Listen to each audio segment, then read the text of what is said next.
1. The Plague of Athens, 430 BCE. Let's begin in ancient Greece, during one of the most famous wars of classical history, the Peloponnesian War, fought between Athens and Sparta. Athens, the jewel of democracy and philosophy, had gathered its people behind its strong city walls for protection.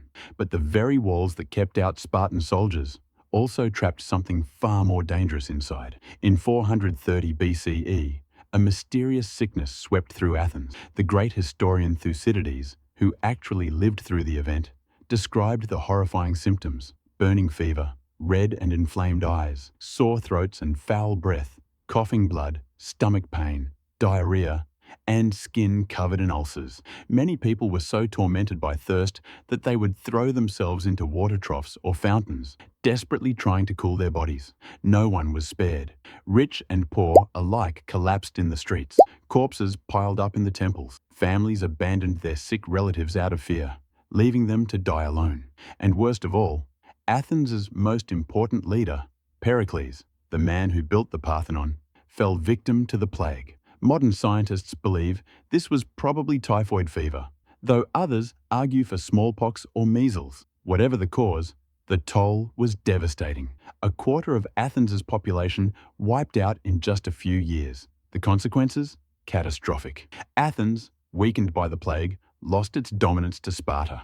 The dream of a united Greek empire under Athenian leadership crumbled, and in the long term, the war and the plague together made Greece vulnerable to future conquerors, like Philip of Macedon and his son, Alexander the Great. The Plague of Athens reminds us that even the greatest cities, the brightest minds, and the most organized governments can be brought to their knees by something invisible. For Athens, it wasn't Spartan spears that ended their golden age. It was disease. 2. The Antonine Plague, 165 to 180 CE. As the Roman Empire reached the height of its power, stretching from Britain to the Middle East, it seemed unstoppable. Its armies were unmatched, its roads connected the known world, and its cities bustled with life. But when Roman soldiers returned from campaigns in the East, they brought back more than gold and glory. They carried death. The Antonine Plague, named after Emperor Marcus Aurelius Antoninus, erupted in 165 CE and ravaged the empire for 15 years. Ancient accounts describe victims suffering from high fevers, sore throats, diarrhea, and a rash that turned into oozing sores. Most historians believe this was smallpox. The effects were catastrophic. 5 million people are thought to have died, including Marcus Aurelius himself. Cities emptied. Farms went untended. The Roman military, once feared across the world, struggled to find healthy soldiers. The psychological toll was just as severe. For centuries, Romans had believed their empire was blessed by the gods, destined to rule forever. But the plague shook that confidence. For the first time, cracks appeared in the idea of Rome's eternal destiny. Many historians see the Antonine Plague as the beginning of Rome's slow decline. Imagine being a Roman citizen then, watching mighty Rome, a place that had conquered the known world, suddenly powerless in the face of an invisible enemy. No sword could kill it. No general could outmaneuver it.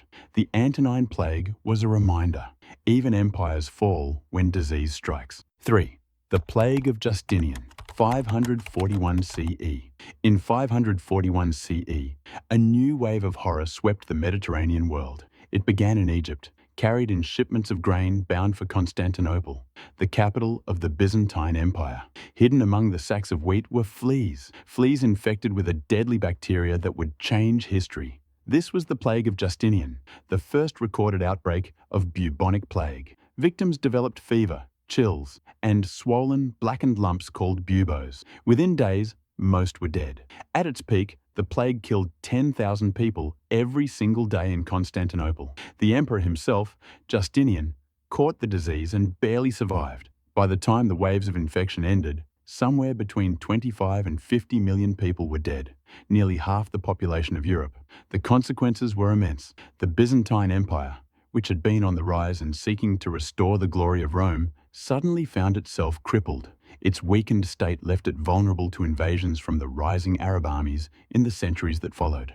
The Plague of Justinian was the first global pandemic. It showed how easily diseases could move along trade routes from Africa to Europe to Asia.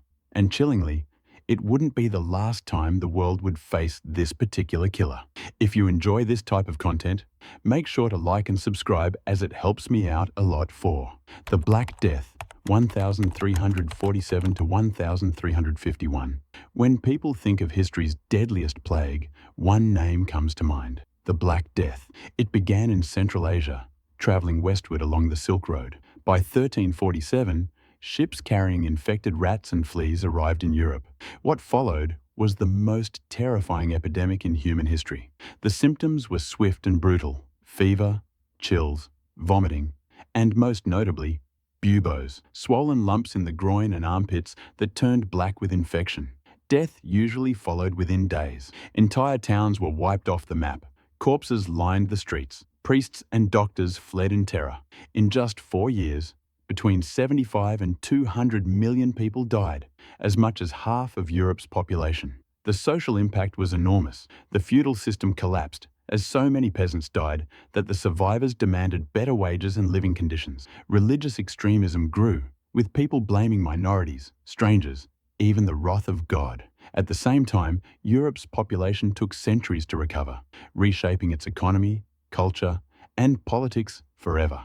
The Black Death was more than just a plague. It was the Great Reset of medieval Europe, a reminder that even the strongest civilizations can be brought to their knees by forces far beyond their control. 5.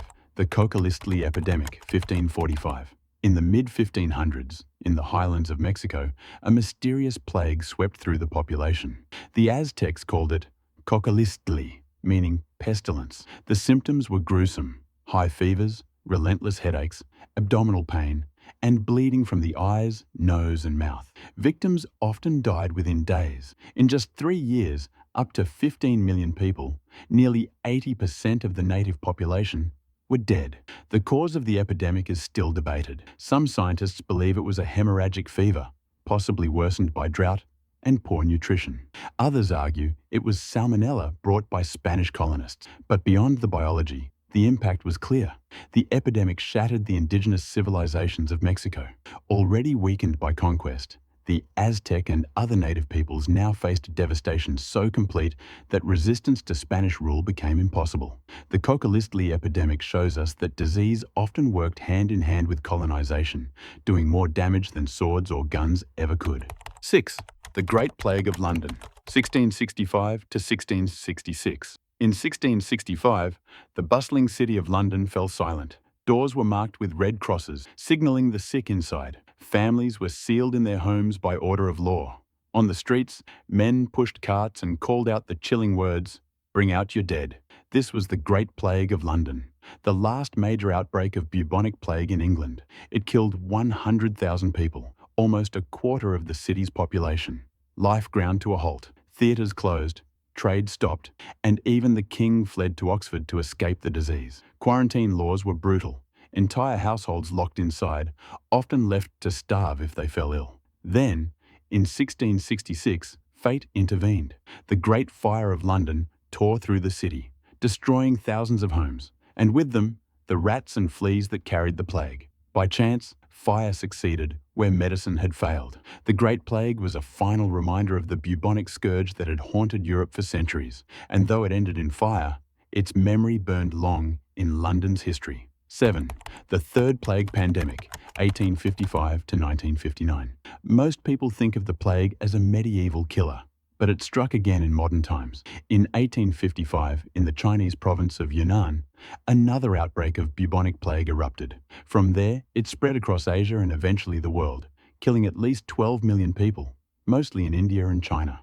But this time, something was different. Scientists studying the outbreak identified the culprit, a bacterium called Yersinia pestis. This discovery marked the birth of modern epidemiology. Quarantine measures, sanitation systems, and eventually antibiotics helped bring the pandemic under control.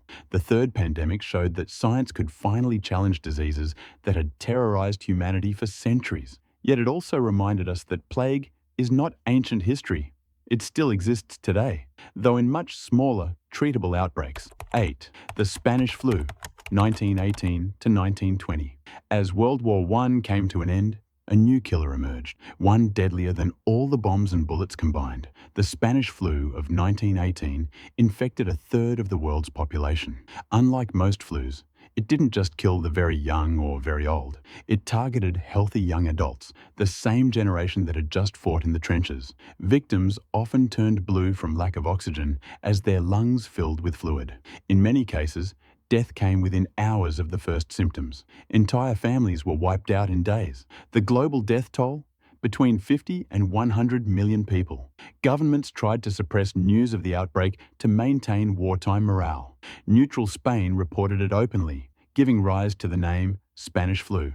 In the aftermath, public health systems improved, international cooperation increased, and the modern idea of pandemic preparedness began. But the Spanish flu remains one of the darkest chapters in history, a reminder of how fragile human life can be. 9. The HIV/AIDS pandemic, 1980s to present. Our final plague isn't a story of the distant past, it's one we are still living through.